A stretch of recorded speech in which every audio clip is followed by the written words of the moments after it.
Otra ventaja es que no requiere de uso de pesticidas, ¿no? Como las microalgas. Eso quiere decir que no tenemos tanta contaminación como en la agricultura.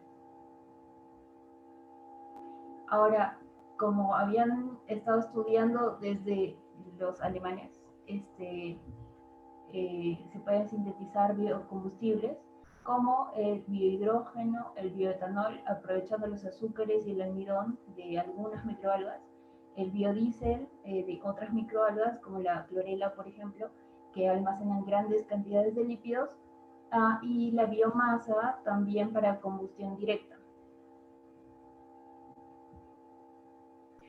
Ahora, en la actualidad hay varias empresas que vienen aprovechando toda esta capacidad de las microalgas. Ahora les voy a mostrar algunas. Esta, por ejemplo, es una empresa en Japón. Ellos ya habían trabajado hace muchísimos años con microalgas, pero ellos la trabajan específicamente para consumo humano. O sea, estas piscinas enormes que ven son para consumo humano. Las microalgas pasan de estas piscinas a un proceso de secado y luego envasado. Obviamente todo el proceso tiene que ser estéril para que sea de consumo humano. Esta parte es la única que no es estéril. Este es un aeropuerto, o sea, esta es una empresa que está ubicada en un aeropuerto en España. Ellos lo que han hecho es poner todas estas tuberías con microalgas en la parte de abajo del aeropuerto para que las microalgas puedan absorber el dióxido de carbono emitido por los aviones, que como sabemos son de los que tienen mayor emisión de dióxido de carbono. O sea, son los más contaminantes, los aeropuertos. Entonces lo que ellos buscan hacer es absorber todo ese dióxido de carbono del ambiente y luego aprovechar toda esta biomasa para producir biodiesel. Eso quiere decir que quieren hacer todo un ciclo, ¿no? O sea, absorber el dióxido de carbono y luego producir biodiesel para otra vez inyectar, poner el combustible a los aviones. Esta es una empresa en Brasil que sigue casi el mismo concepto, solo que ellos han ubicado estas piscinas enormes en la zona industrial de Brasil, en una de las zonas industriales de Brasil, y básicamente es la misma idea. Las microalgas absorben el dióxido de carbono, pero ellos le están dando otro tratamiento. Me parece que ellos extraen carotenos o clorofila, algo así. Y bueno, este es un ejemplo interesante, es en Alemania. Esta empresa se ha dedicado a este edificio en sí. Este es una prueba piloto. Este edificio contiene, como ven, sus paredes son de microalgas, o sea, en estas como ventanas rectangulares contienen microalgas. Ahora, la idea básica de este edificio es que durante el verano, gracias a toda la luz, las microalgas van a empezar a reproducirse mucho más y estas mismas microalgas van a hacer una especie de pared, ¿no? Entonces van a evitar que ingrese tanta luz y van a refrescar un poco el ambiente. Eso quiere decir que van a ahorrar energía en aire acondicionado. Ahora, durante el invierno se utiliza toda la biomasa de las microalgas en fermentadores que están en la parte de abajo del edificio para que sean combustionadas para la calefacción y generar energía en todo el edificio. Entonces, este es uno de los ejemplos de cómo se puede usar en la urbanidad, ¿no? O sea, en las casas, en cualquier parte. Y bueno, finalmente, esta es una empresa mexicana que ha desarrollado esta especie de árboles sintéticos que cumplen este solo tótem. Tiene la capacidad de 300 árboles en absorción de dióxido de carbono. Ahora, ¿cómo nos está ayudando esto como, digamos, para avanzar dentro de la sociedad? Hace unos años ya se estableció el protocolo de Kioto, que es básicamente el compromiso de 37 países industrializados y de la Comunidad Europea, donde todos ellos se comprometen a reducir los gases de efecto invernadero en un 5% respecto a 1990. que como sabemos los gases de efecto invernadero desde la revolución industrial están cada vez creciendo muchísimo más. Entonces, por eso se empieza a desarrollar este protocolo y bueno, después se vuelven a comprometer a reducir a un 18%. Ahora, ¿por qué es importante esto? La mayoría de personas piensan de que, o sea, son compromisos que firman y bueno, no les sirve a nadie para nada. Pero no, realmente esto ayuda con cosas específicas. Por ejemplo, se han establecido tres mecanismos. Uno es el comercio de emisiones, otro el mecanismo de desarrollo limpio y la aplicación conjunta. ¿Qué quiere decir esto? Por ejemplo, el comercio de emisiones quiere decir que ya se están valorando, o sea, se le está dando un costo monetario, un precio monetario a los bonos de carbono.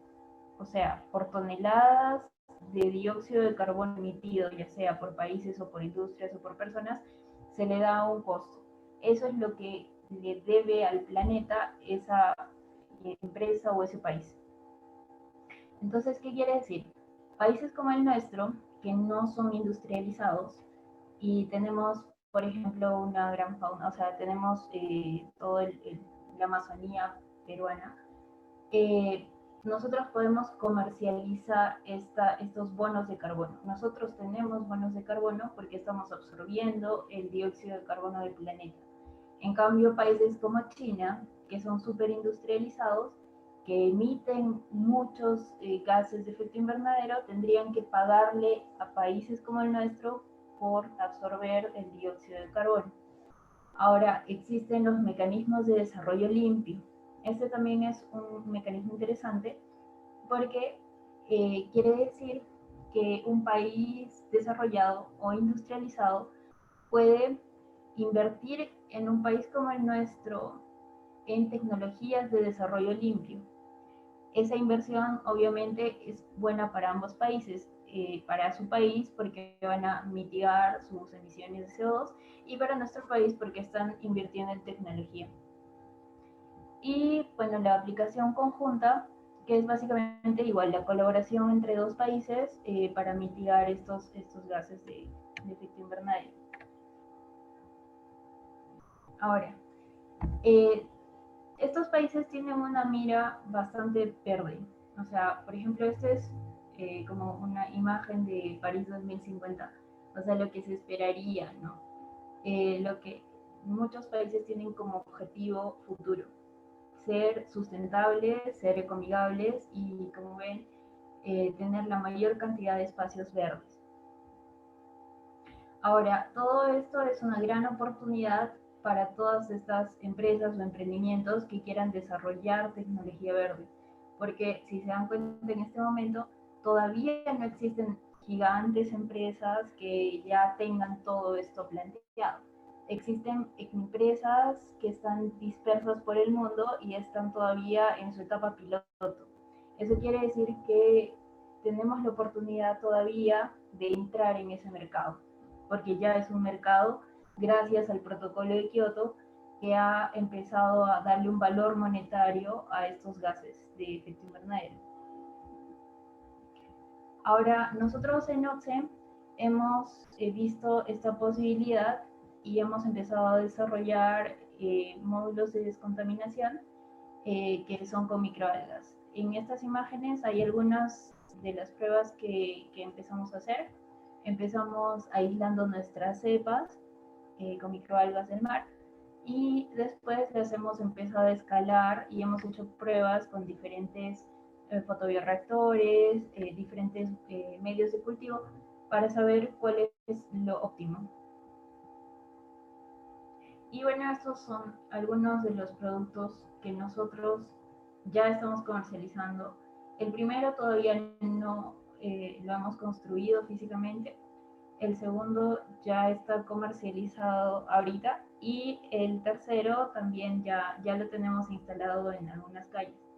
Ahora, la idea del primero es que sea una especie de paradero donde la gente pueda pararse, bueno, esperar un bus o lo que sea, o estar ahí, y mitigar un poco la contaminación por CO2.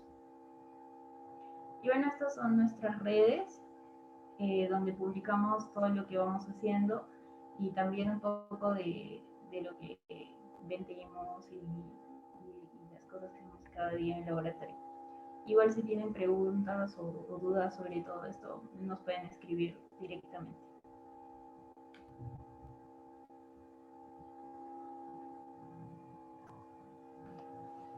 Ok, gracias Natalie por la exposición que nos has dado.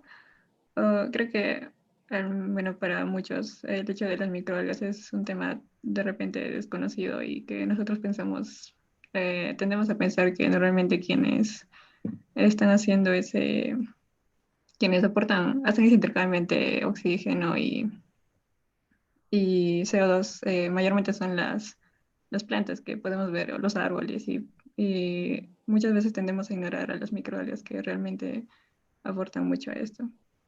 Y de hecho el 70% del oxígeno que tenemos ahora en el planeta es gracias a las microalgas, no a los árboles. Ujú.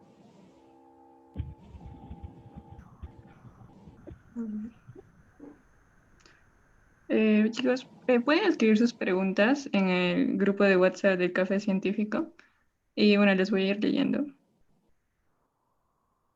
Tenemos una pregunta que dice, ¿cómo fue que inició tu proyecto y cómo te animaste a hacerlo? Mi proyecto inicia hace 6 años como una investigación de la universidad. Eh, Nosotros empezamos a trabajar con microalgas porque no había mucha información al respecto. De hecho, el proyecto empieza simplemente tratando de aislar microalgas e intentar que crezcan nada más. Después vimos de que el principal problema para no usar biocombustibles era el elevado costo que se tiene en la producción de microalgas, eh, y por eso es que no se usaba biocombustibles. Entonces nosotros empezamos a trabajar en diferentes medios de cultivo y formas de crecimiento para tratar de minimizar estos costos y poder hacer que sea viable la producción de biocombustibles. Y bueno, así inicia toda la aventura con las microalgas. Ok. Ah, ok, entonces voy a seguir con las preguntas. ¿Qué obstáculos o retos tendría el Perú para poder desarrollar y ejecutar los beneficios aplicativos de las microalgas? Creo que una de las primeras barreras que se tiene con cualquier tecnología nueva, no solamente con las microalgas, es que la gente ignora un poco sobre toda esta tecnología. Entonces, lo que nosotros hemos vivido así en carne propia ha sido, por ejemplo, que cuando hablábamos con inversionistas o con universidades inclusive, siempre estaba como la idea de, ay, no te creo nada de lo que me estás diciendo. Entonces, podíamos llevar papers, podíamos llevar un montón de libros y publicaciones, y primero teníamos que saber explicarlas porque cuando hablamos en tecnicismos no nos iban a entender, entonces ya ahí perdíamos la atención de todo el mundo. Y si es que lo decíamos de manera muy simple, entonces no sonaba creíble. Entonces, siempre hemos estado un poco con que la barrera más alta de pasar ha sido tratar de transmitir a las personas que existen tecnologías que pueden arreglar muchos de los problemas que tenemos sin perder esa confianza de la gente, ¿no? La gente está muy acostumbrada, en Perú por lo menos, a que si nadie lo ha hecho, por algo debe ser, entonces seguro no funciona. Y si alguien ya lo ha hecho, bueno, ya lo hicieron en otro país, entonces debe ser mejor en otro país que lo que estamos haciendo nosotros. Entonces, creo que eso es un poco de las barreras más altas. Porque si hablamos de dinero, si tenemos un buen planteamiento de proyecto, se puede conseguir financiamiento. Nosotros hemos conseguido financiamiento de nada. O sea, de hecho sí hemos invertido un poco al principio para tener un producto mínimo viable, pero después el Ministerio de Producción nos financió el proyecto. Entonces sí se puede conseguir financiamiento. Reconocimiento internacional, como de muchos de los concursos a los que nos hemos presentado, son gratuitos. Entonces, si tú tienes una buena idea, puedes presentarte, no cuesta nada, solamente tienes que saber explicar lo que quieres hacer y también se puede conseguir. Entonces, creo que lo más difícil es enfrentarnos a nuestra propia ideología, idiosincrasia.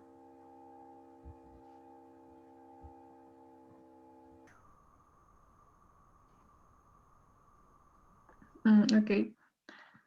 Sí. Nadie, ¿me permites activar cámara? Disculpa que Así, no pude antes. no puedes Ahora activar la sí. cámara, creo que. Espérame. Sí, no quería interrumpir.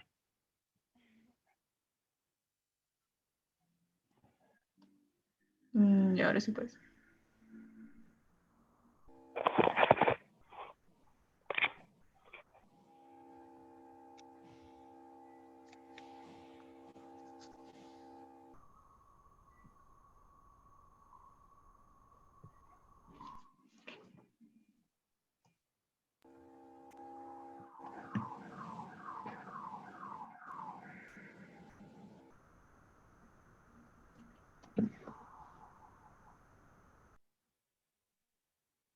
Ok, entonces la siguiente pregunta es. ¿Me escuchan, chicas? Buenas noches. Sí, se te puede escuchar. Hola, Sergio.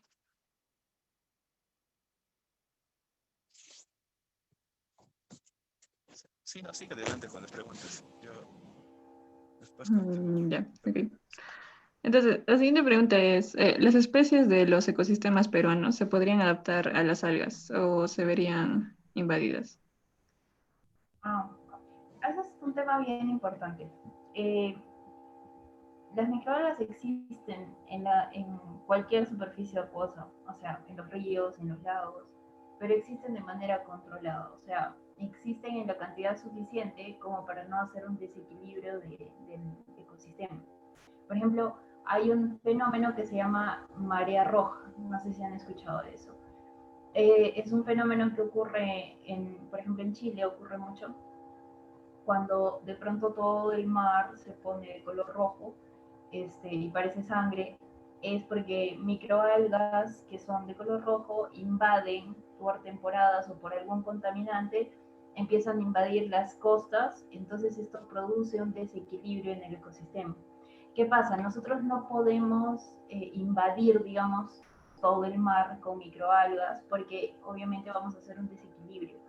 Las microalgas como tienden a ponerse verde súper oscuro, pueden hacer que la luz del sol no llegue a penetrar, digamos, a las profundidades donde usualmente llega la luz solar, y esto afectaría a otros tipos de vida que están en los ecosistemas marinos o de lagos o de ríos o de cualquier superficie acuosa. Eso quiere decir que las microalgas son buenas en el ecosistema, o sea, salvaje, siempre y cuando estén dentro de sus niveles controlados. Por eso lo que nosotros proponemos es no ponerlas en lagos y en ríos, sino hacer sistemas controlados que puedan estar en las ciudades, que es donde principalmente emitimos los gases de efecto invernadero. Entonces lo que nosotros queremos es atrapar esos gases justo en el lugar donde se están emitiendo. Claro. Y si me permiten comentar, eso me lleva a pensar en el hecho de que se habla de que las microalgas deben estar en los litorales, ¿no? Es decir, en las zonas donde hay poca profundidad. De- Es decir, el colocamiento artificial de microalgas debe estar en una zona donde el mar no sea muy profundo para evitar que se pierda toda esa cantidad de luz solar, ¿no? Que llega hacia el fondo del mar. No sé si está bien lo que estoy Claro, pensando. pero se podría hacer, pero no sería lo más recomendable. O sea, en cualquier caso es un poco riesgoso insertar una especie en exceso de cualquier cosa. O sea, por ejemplo, si insertas peces de más, estás afectando el equilibrio del ecosistema, de cualquier tipo.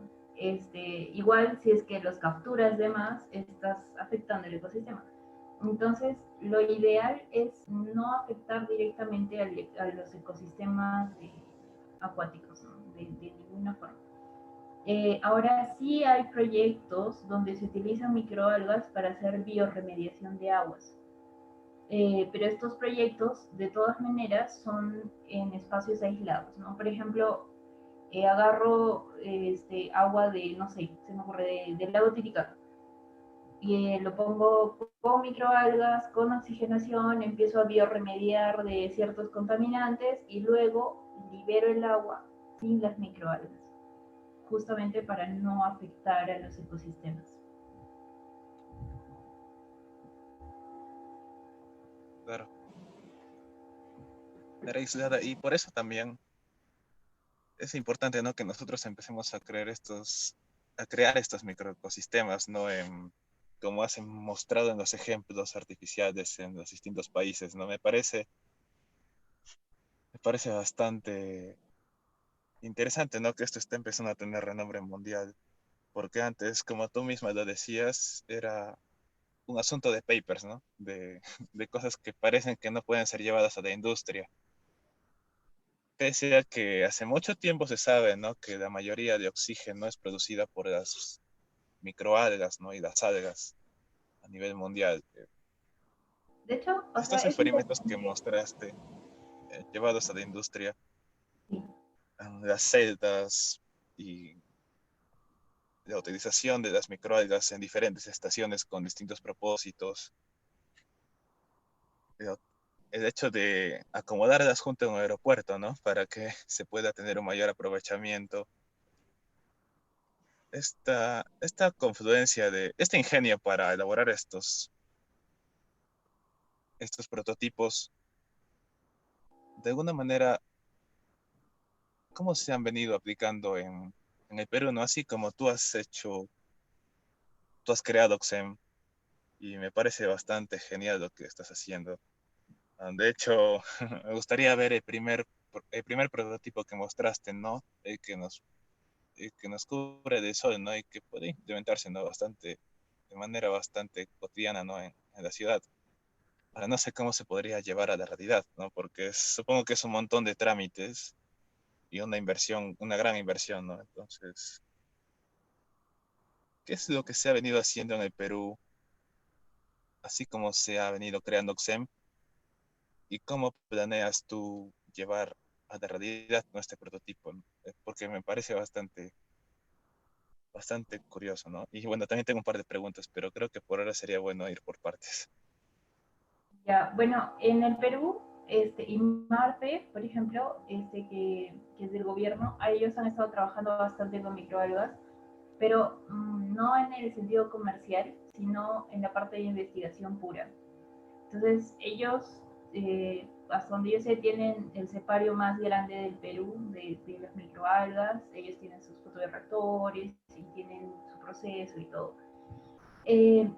Pero eh, no conozco otras empresas que estén trabajando con las microalgas de esta manera.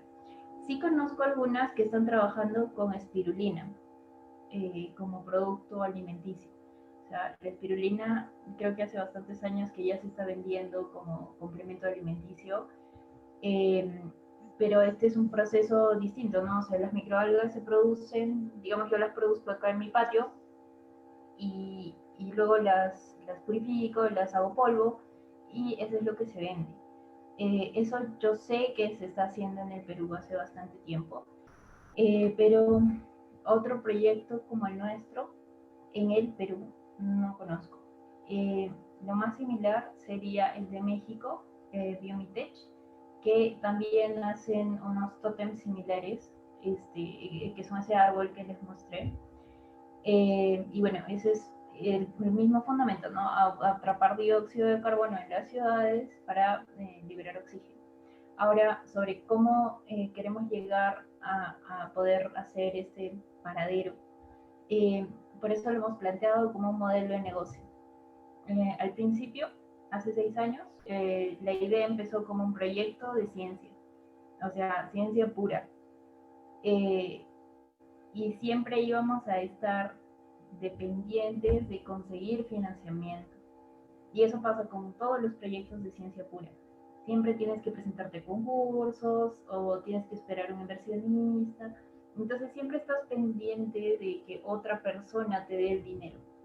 Entonces nosotros dijimos, no, eso no va a funcionar. Entonces recién lo planteamos como modelo de negocio. Entonces la idea de hacer este modelo de negocio es que a la larga podamos implementar toda la tecnología esta en todas las ciudades, ¿no? En los paraderos, en los edificios, empezar a trabajar con constructoras para poder simular esto de Alemania. Entonces, tenemos una gran proyección y por eso es que lo hemos planteado como modelo de negocio, para poder conseguir nosotros mismos nuestro propio financiamiento. Sí, eso que mencionas de autofinanciamiento, ¿no? De buscar generar algo que te pueda permitir financiar tus proyectos a futuro, ¿no? Es importante. Justo lo había planteado con un grupo hace unas semanas. Y es verdad, creo que es importante comunicar a los chicos que nos están siguiendo, ¿no? Quizá también están pensando, ¿no? Esperando alguna financiación.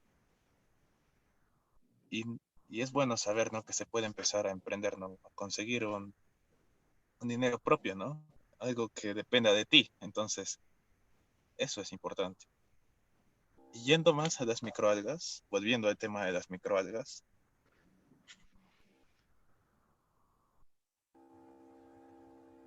recuerdo haber leído que, que estas microalgas, este gran potencial, deriva de una serie de propiedades que han adquirido gracias a la enorme evolución que han tenido, ¿no? Y al enorme, no sé si el término es correcto, porque decir resiliencia es un poco ambiguo, ¿no? Pero esta resistencia que tienen las microalgas, ¿no? A los ambientes hostiles, eh, al, a la radiación solar, ¿no? Por ejemplo. Creo que también se resisten a los altos niveles de salinidad, ¿no? Entonces, eso también se podría decir que contribuye a que el valor, eh, se podría decir que esto contribuye a que las microalgas tengan una especie de superpoder. Claro, así como las bacterias, existen diferentes tipos de microalgas. Las bacterias también tenemos algunas extremófilas que son resistentes a elevadas temperaturas, a elevada salinidad. Ahora, las microalgas también, o sea, de acuerdo a los ambientes donde se han ido desarrollando, tenemos microalgas de agua dulce, tenemos microalgas de agua salada. Como tú lo has dicho, ¿no? En general son bastante resistentes a la radiación, por ejemplo. Es más, algunas hasta absorben esa radiación, o sea, tienen bastantes propiedades, pero también es porque existen muchos tipos que se han ido desarrollando en diferentes entornos. Ahora, lo que es más interesante de las microalgas es que a diferencia de las bacterias, cada día existen nuevas, o sea, se están descubriendo muchísimas porque antes nunca se les ha dado tanta importancia como a las bacterias o a los hongos. Entonces, es un tema que la gente no ha tocado mucho y obviamente hay libros y todo, ¿no? Ahora, pero, pero recién es como que está empezando.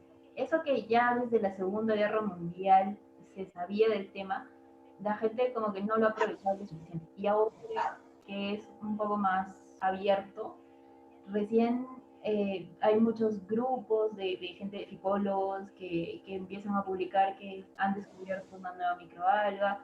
Entonces, todo el tiempo es un tema que está en evolución. Y eso a mí me parece súper interesante porque te da la posibilidad de descubrir cosas y propiedades que de repente otras bacterias, hongos, incluso otras microalgas no tienen. Entonces, eso me parece súper emocionante. Sí, esa importancia de la que hablas me hace pensar inmediatamente en la cantidad de aplicaciones, ¿no? Y la versatilidad de las mismas, porque yo he visto los ejemplos que ponías, ¿no? Um, por ejemplo, aprovechar el potencial de las microalgas en verano, en invierno, con diferentes propósitos, en un aeropuerto. Y esto lo he visto individualmente, ya sea en un hongo, en un alga, en una bacteria, ¿no? Pero al parecer las microalgas tienen los superpoderes de cada uno de estos organismos. Y yo dije, wow, entonces, ¿por qué no hemos visto esto antes, no? Si se puede tener un pack completo de propiedades interesantes, ¿no? Ahora, Las también microalgas las se unen microalgas, creo a que... otras especies. Ah, sí, Por te ejemplo, escuchamos. se, se pueden unir a hongos y esto da líquenes, ¿no? Entonces, una microalga y un hongo trabajan juntos, hacen simbiosis y tenemos un líquen también con sus propias propiedades. Entonces, claro, se puede trabajar de bastantes maneras. Y sí, de hecho, en la universidad, por ejemplo, no, yo tampoco nunca, o sea, he visto las microalgas en mi clase de microbiología, en un libro, en la última hoja, y nada más, las figuritas de Claro, como 5 microalgas. yo ni las he visto. En- Creo que Entonces, si no has estudiado de lo manera aislada, suficiente, ¿no? o Uno por por lo su menos cuenta empieza a no has buscar. estudiado lo suficiente. Sí, pero interesante es, eso ya parte, ¿no? De cada uno, de cada uno. Porque es como que de esa página quizá no hubo una pizca de curiosidad, ¿no? Aunque supongo que habrán sido otras pizcas más de curiosidad, ¿no? Pero nosotros tenemos que sacar, ir más allá de lo que nos ofrecen lo curricular, ¿no? Y estar informándonos constantemente de las oportunidades que hay en este mundo que tiene acceso a la información, a un acceso a la información tan enorme, sin precedentes, ¿no? Ahora, también recuerdo que me mencionaste cuando te pregunté sobre más o menos de cómo podía ramificarse esta conversación. Mencionaste que las microalgas tienen unas aplicaciones en astrobiología, ¿no? Sí. Creo que nos gustaría escuchar sobre eso también. Bueno, las microalgas se están usando, bueno, son parte dentro de un proyecto que se llama, ¿cómo se llama? No me acuerdo ahorita el nombre, pero la primera etapa de este proyecto es enviar levaduras al espacio.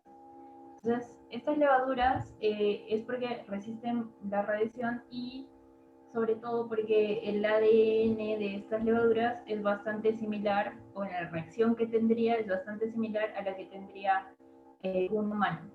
Entonces se planea en una primera etapa evaluar estas levaduras como primer organismo biológico que intencionalmente se está enviando al espacio.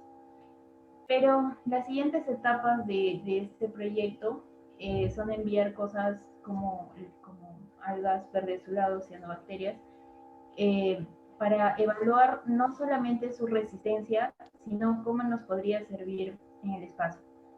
¿Por qué? Porque gracias a todas sus propiedades, digamos, nutricionales y también su capacidad de conversión de dióxido de carbono, se pueden usar, por ejemplo, si pusiéramos, digamos, un domo en Marte y necesitaras comida, o sea, necesitaras proteínas, tienes dos opciones, ¿no? O puedes criar insectos o este, puede empezar con el cultivo de microalgas. Obviamente todo esto tiene que ser evaluado para ver si es que existen mutaciones en el espacio. Por ejemplo, sabemos que bacterias como la salmonella puede que no sean mortales en la Tierra, pero cuando están en el espacio son altamente mortales, o sea, mutan y se vuelven mortales. Entonces, ¿qué pasará si mandamos estas microalgas al espacio? ¿Mutan? ¿No mutan? O simplemente van a ser tan resistentes que van a seguir cumpliendo sus funciones. Y si siguen cumpliendo sus funciones, van a ser igual de provechosas para los humanos. Entonces son una serie de preguntas que todos estamos ansiosos por responder. Obviamente, esta gente que envía cosas al espacio, la NASA, SpaceX, todos ellos también tienen las mismas preguntas. Entonces la idea es tratar de aprovecharlas para la supervivencia del humano en el espacio. Claro, porque cada, cada organismo tiene una forma distinta de reaccionar en el espacio, ¿no? Unos pueden cambiar totalmente, otros pueden mantenerse en la misma línea de comportamientos, ¿no? Y propiedades. Me has hecho acordar sobre un experimento, un proyecto que vi en MIT hace un par de años. No sé en qué seguirá, pero voy a tratar de evocarlo con la mayor precisión que recuerdo. Era sobre un traje espacial que incorporaba algas en su estructura. No sé si incorporaba microalgas, pero incluso se hablaba de una alimentación directa al, vía, vía de las algas a la sangre. Entonces, esto me pareció bastante genial, ¿no? Como un híbrido, como un híbrido entre algas y ser humano, casi prácticamente, ¿no? Eh, y bueno, yo dije, wow, ¿cómo avanzará esto en los próximos años, ¿no? Todo este potencial que se tiene a crear un super traje espacial, ¿no? Que alimente directamente de la fotosíntesis de las algas hacia la sangre, ¿no? Que lleve los nutrientes de manera tan sencilla. Entonces eso me llamó la atención, ¿no? Y bueno, supongo que hay otros experimentos así que se han seguido desarrollando. La mayoría de experimentos, bueno, propuestas de experimentos, porque obviamente todavía no se han llevado a cabo en el espacio. Las propuestas de Claro, experimentos con microalgas son la mayoría para Marte. ¿Por qué?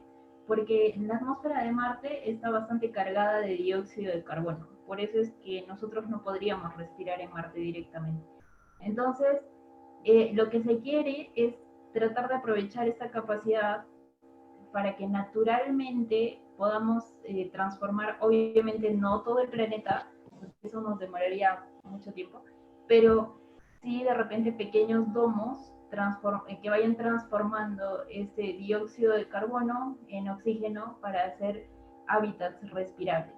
Entonces, si tú ya tienes un ambiente con oxígeno y ahí metes humanos y los humanos exhalamos dióxido de carbono, entonces tendrías constantemente las microalgas produciendo comida y al mismo tiempo transformando este dióxido de carbono.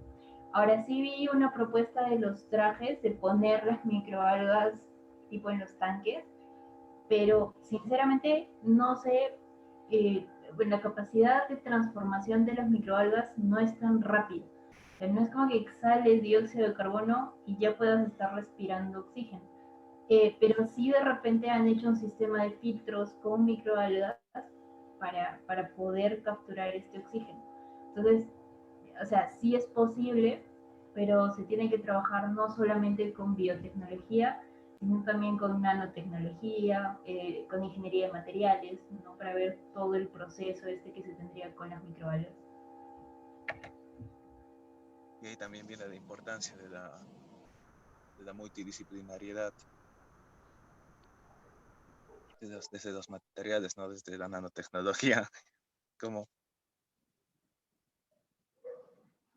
esta nanotecnología ha avanzado mucho en los últimos años y se ha hecho, y ha pasado de ser un cuento de ficción, ¿no? Desde los años 90 en que era prácticamente no se pensaba que se podía llegar a utilizar en la vida cotidiana, ¿no? Y ahora el mundo de la tecnología está rodeado de nanotecnología, ¿no? Entonces es bastante emocionante cómo están cambiando las cosas tan rápido. Y bueno, relacionarlo con microalgas, que también es algo bastante, que recién está tomando forma, ¿no? Está haciéndose público. Para el público en general en el mundo, me hace pensar en qué cosas no habrán en el futuro, ¿no? ¿Qué disciplinas no se van a crear de acá a unos 5 años? O se están creando, porque ahora veo una infinidad de subdisciplinas que uno dice, wow, quisiera estudiar cada una de estas cosas. y ver cómo se pueden aplicar en el mundo real. Y una de esas es la aplicación de las microalgas. Y bueno, me entusiasma bastante estos temas. Hay, quería saber si hay más comentarios, hay más preguntas en el café, porque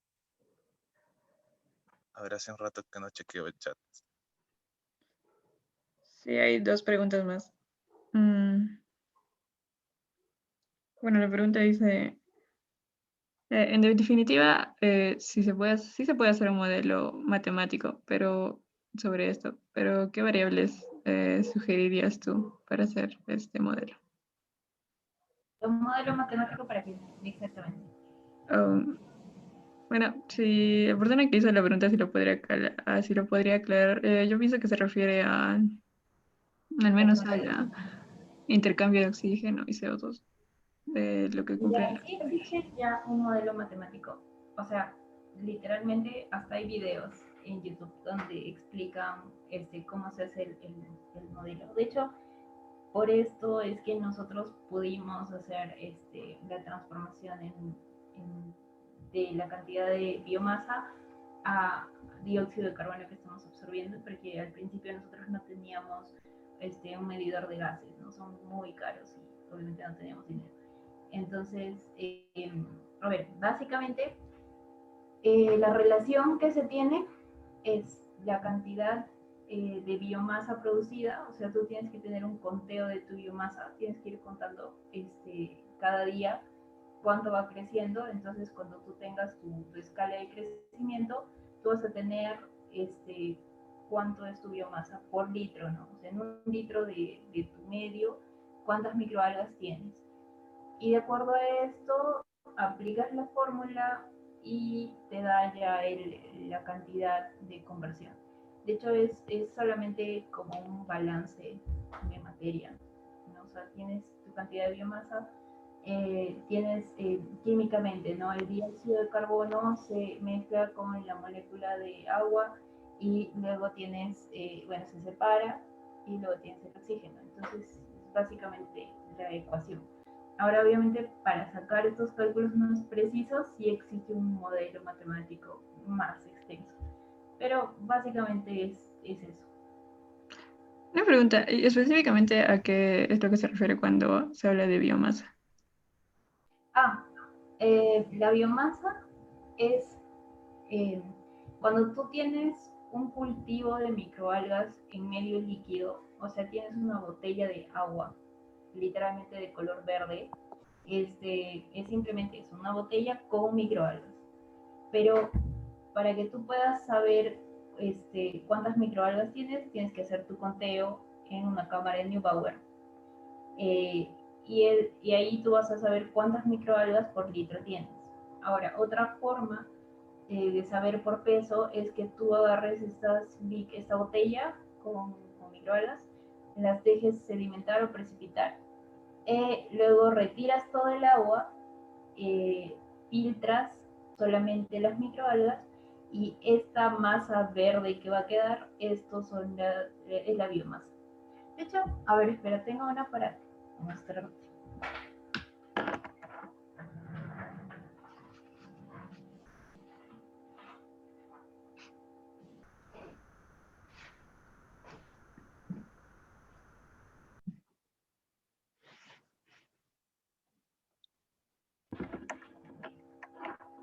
Ya, mira, esta es como ya la biomasa, o sea, esta todavía tiene un poco de líquido, pero le estamos dejando precipitar, que no es igual al líquido solito, que está súper transparente, o sea, que es súper verdecito. De acá ya podemos extraer la biomasa.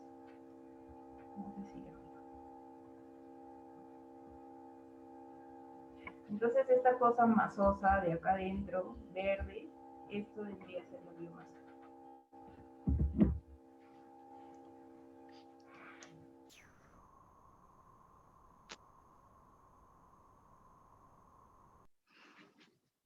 Ok.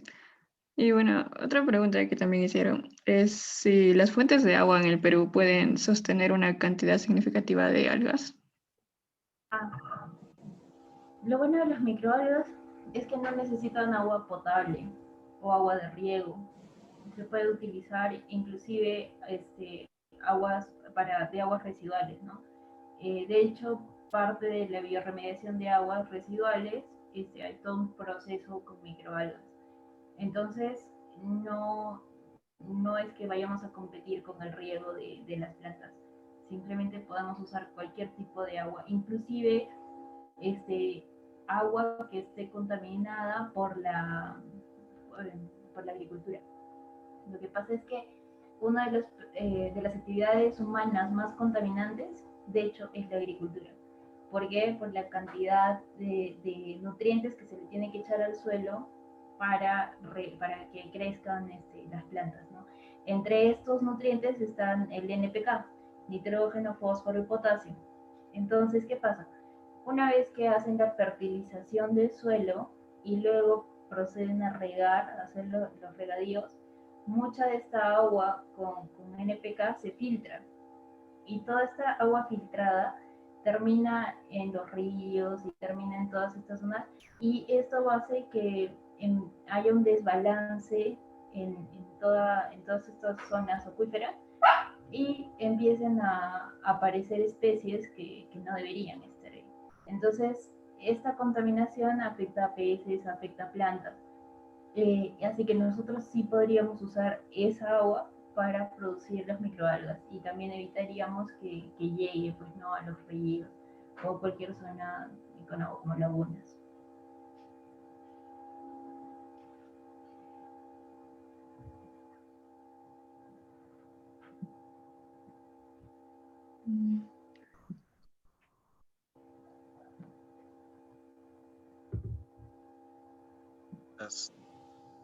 Las microalgas, vaya, y volviendo al punto, ¿no? De que son bastante resistentes, ¿no? Que pueden soportar esa contaminación.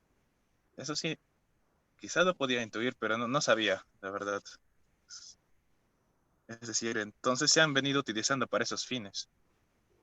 Sí, o sea, ya hace algunos años que se usan para el tratamiento de aguas, y en otros casos se usa para tratamiento de aguas y producción de biodiesel, o se extraen algunas cosas, depende de la microalga. En algunos casos colorantes o nutrientes. Entonces, obviamente, si utilizas las microalgas para el tratamiento de aguas residuales, ya no puede ser de consumo humano, pero sí puedes hacerla para extracción de lípidos, por ejemplo, para biodiesel. Pero si vas a usar las microalgas para consumo humano, ahí sí tendrías que tener un proceso mucho más limpio, ¿no? O sea, utilizar agua potable o de repente agua de riego, o sea, un proceso, obviamente, no puedes meterle aguas residuales a algo que después va a consumir una persona. Claro.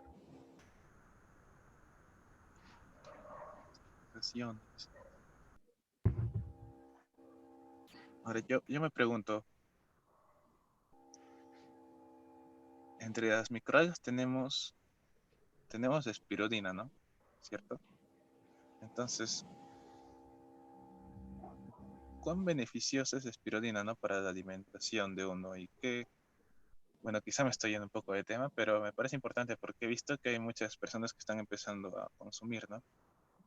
Eh, ¿Cuán relevante no puede ser para la alimentación del ser humano, y qué precauciones debe tener uno? Porque recordemos que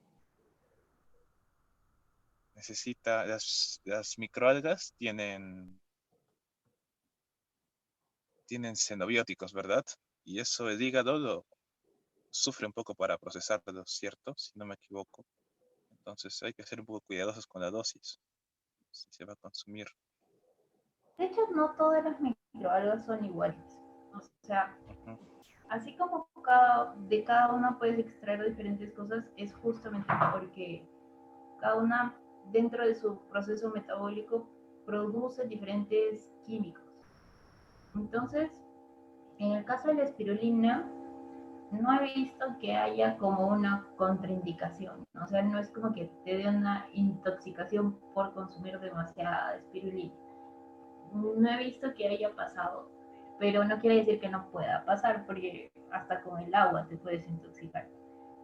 Entonces, de repente, yo no sé mucho de espirulina porque no trabajo con espirulina, eh, pero de repente sí hay algún estudio que diga que no puedes consumir más de cierto límite, ¿no? Pero hasta donde sé, muchas personas lo consumen diariamente en sus desayunos y así, y no pasa nada, ¿no? Hasta ahora. Entonces sí, habría que revisar un poco más. Claro. Ay, Y una pregunta, volviendo al... bueno, una cosa, bueno, Sí, sobre la sí, no, espirulina.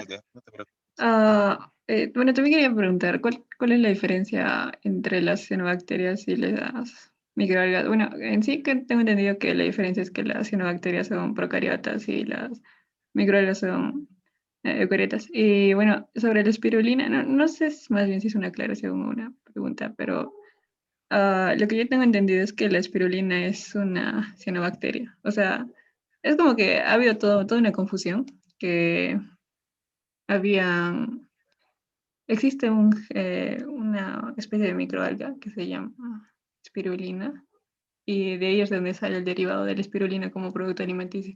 Pero luego se dieron cuenta que en realidad este espirulina no era una microalga, sino era una cianobacteria. Entonces, como que se separó, pero se quedó con el nombre de espirulina y se quedó con eso de que era una microalga cuando en realidad es, o sea, una bacteria, ese complemento alimenticio que consumimos es una cianobacteria y no una microalga. O sea, es como que el género, existe un género microalga llamado espirulina, pero eh, la espirulina, así como suplemento alimenticio, viene de una cianobacteria. Y bueno, por eso también me pregunta, ¿qué tanta diferencia habría o entre las funciones que realizan las cianobacterias y las microalgas? O si es similar o hay mucha diferencia. A ver, en los procesos metabólicos que realizan las cianobacterias, las microalgas y las algas verdes azuladas, bueno, son bastante similares.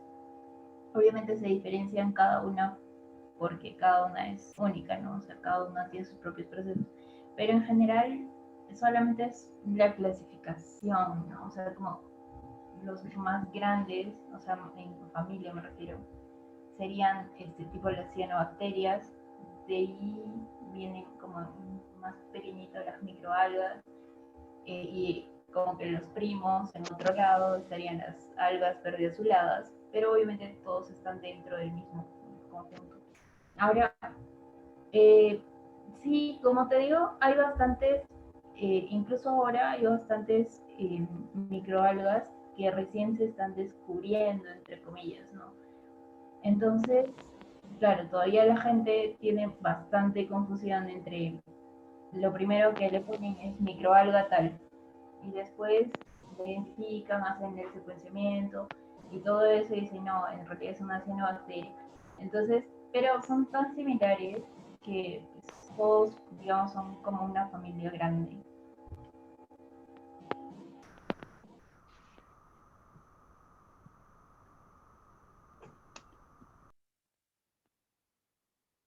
Yo vi que tenían en su estructura, en, tenían organelos similares, solo organizados de una manera más compleja, pero, por ejemplo, si no me equivoco, bueno, obviamente no las eucaritas, un poco más complejas que las eucaritas, pero tenían organelos similares. Había, no había mucha diferencia, ¿no? En cuanto a las maquinitas que están dentro de... Ya claro que en complejidad sí, pero en naturaleza no. Entonces, quizás por eso también que no son similares, ¿no? Incluso he visto que se resumen, se dice microalgas, creo que lo mencionaste, ¿no, Elia? Ah, abarcando las cianobacterias y que los otros grupos de microalgas. Se queda un poco de confusión con los términos. Esto quizá ya voy a revisar un poco después, pero y es una pregunta bastante interesante. Mm, Algo, algo que quería comentar era, sí, sobre los emprendimientos de Octem. Bueno, hemos tocado un poco más de primero. Mencionaste el segundo y el tercero. Quizás nos podrías comentar un poco más sobre a qué está orientado cada uno específicamente, ¿no? Porque yo en mi mente los separé en dos grupos, ¿no? El primero y el segundo y el tercero, pero creo que me gustaría saber un poco más de segundo y el tercero específicamente, porque sé que son bioreactores, pero hay una diferencia fundamental que creo que he perdido, no logré captar. Quizás me podrías ayudar un poco. Ya, dentro de los modelos que nosotros tenemos, de los módulos de descontaminación, nosotros hemos planteado básicamente dos. Unos que son para interiores y otros que son para exteriores.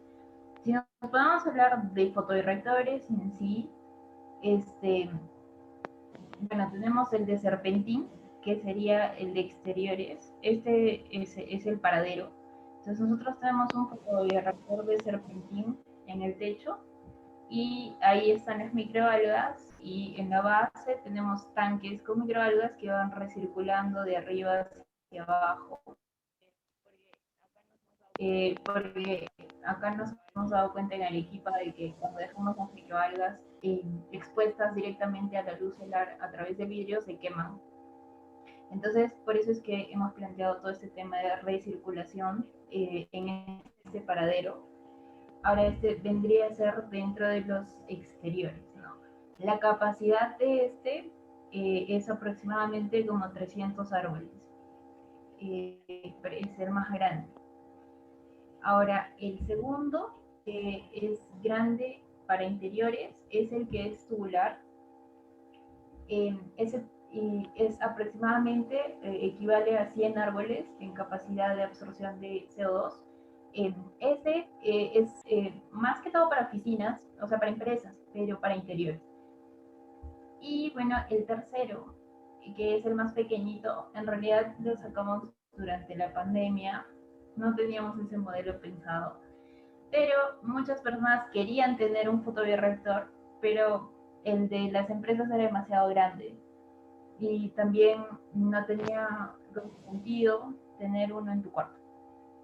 Entonces sacamos el más pequeñito, que equivale más o menos a 10 árboles, pero este tiene la diferencia que no es líquido, sino es sólido.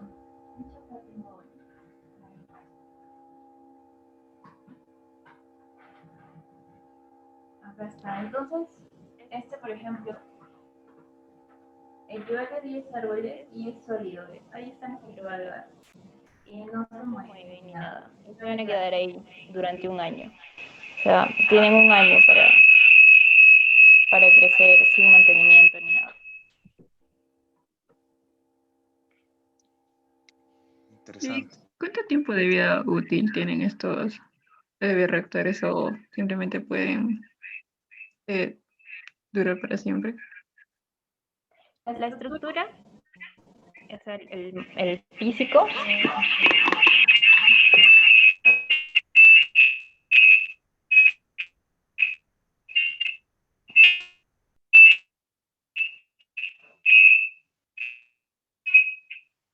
Puede durar hasta o sea, pero la parte biológica, que es lo que se tiene que hacer mantenimiento, en el caso de estos que son sólidos, dura un año en esta celda y luego pones otra. En el caso de los otros que tienen medio líquido, en esos, en el más grande, el mantenimiento se tiene que hacer cada 4 o 6 meses, y en el más pequeño, que es el tubular, igual, ¿no? Cada 4 a 6 meses. Y esto es, en realidad, es porque solamente de la parte biológica, porque la estructura, ya obviamente necesita un mantenimiento normal como cualquier estructura, pero no va a estar en constante cambio ni nada. Y de hecho la idea es generar la menor cantidad de residuos posible. Entonces, por ejemplo, si tú ya no quieres utilizar esto como fotobioreactor y simplemente quieres deshacerte de la parte de acá, puedes seguir usando toda la estructura como lámpara y simplemente ya no usas esta parte. Entonces la idea es no hacer productos desechables, sino hacer productos duraderos que simplemente requieran mantenimiento.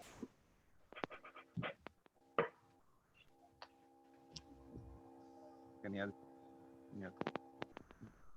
También me parece interesante que has hecho algo adecuado, ¿no? Para que sea más cotidiano el uso de los bioreactores.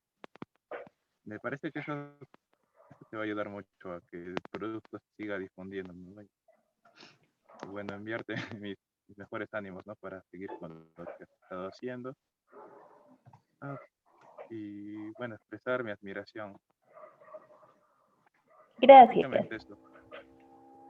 Ahora creo que hay alguien que está levantando la Sí. mano, se llama Isabel Cornejo.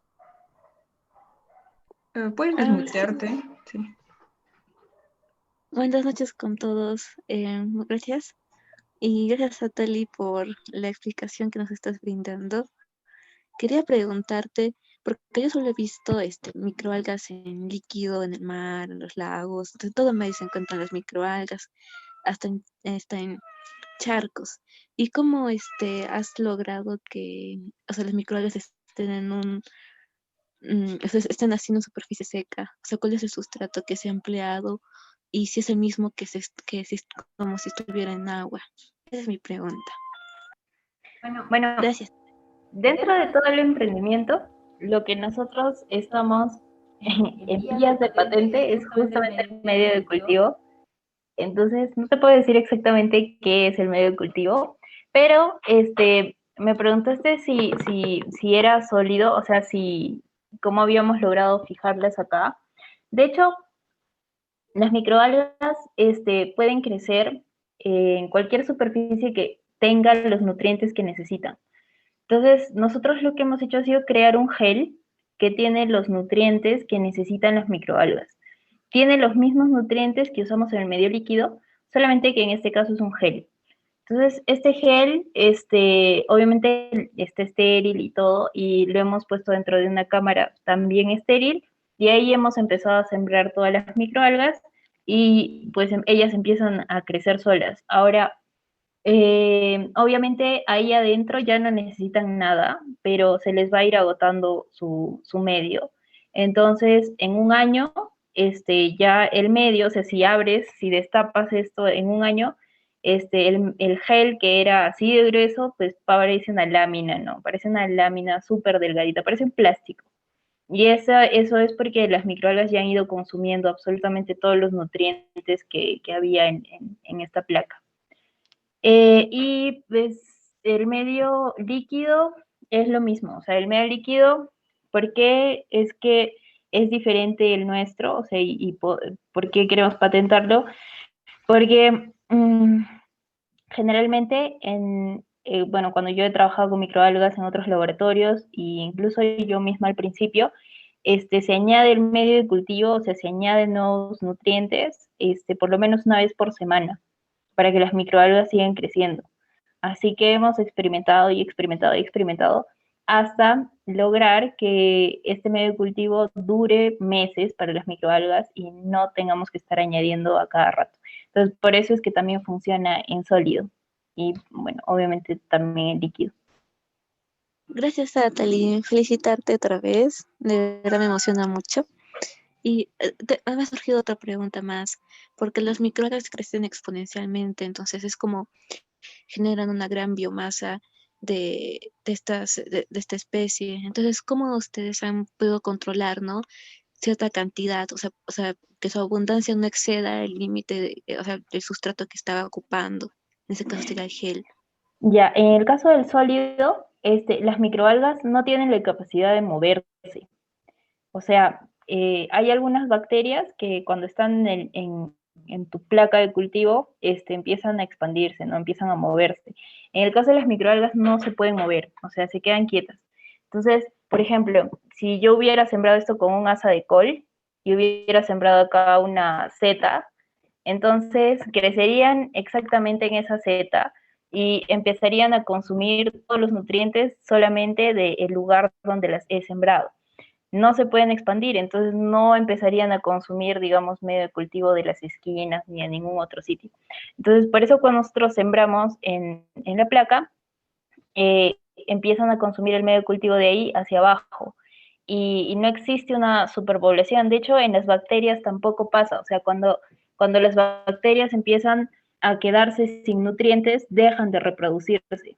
Entonces pasa algo similar con las microalgas, ¿no? Empiezan a reproducirse hasta agotar todos sus nutrientes, pero no es como que se fueran a rebalsar de esa placa, ¿no? O sea, no va a llegar un punto donde haya tantas microalgas que la placa va a reventar, algo así. O sea, eso no pasa. O sea, ellas como que se controlan a sí mismas. Ah, ok, sí, me has hecho acordar a la capacidad de carga, o sea, a su límite, ¿no? Y ya cuando hay más Ajá, recursos, ya desciende el número, también de una manera muy rápida, la muerte. exacto, Ah, ya, exacto. gracias. Gracias, Natalie. Otra vez. Gracias, Isabel.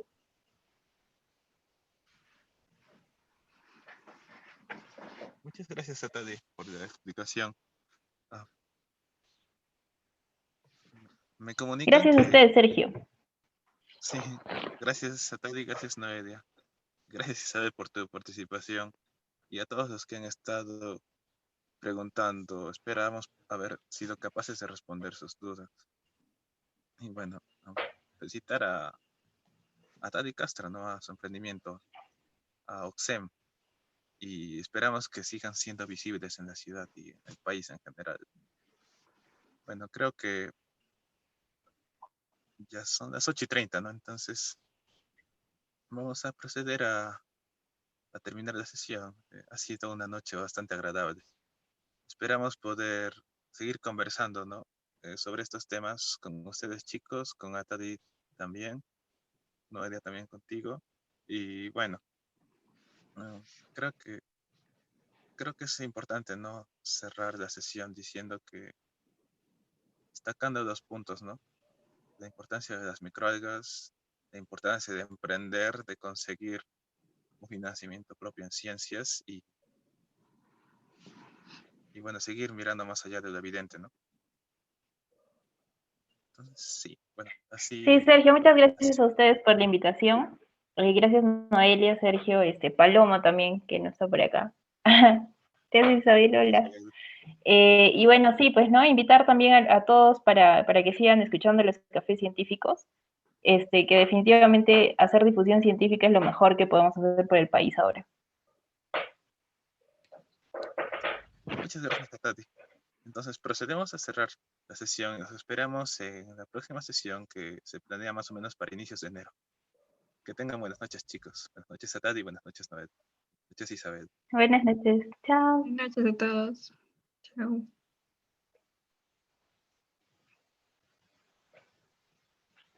Chao, gracias.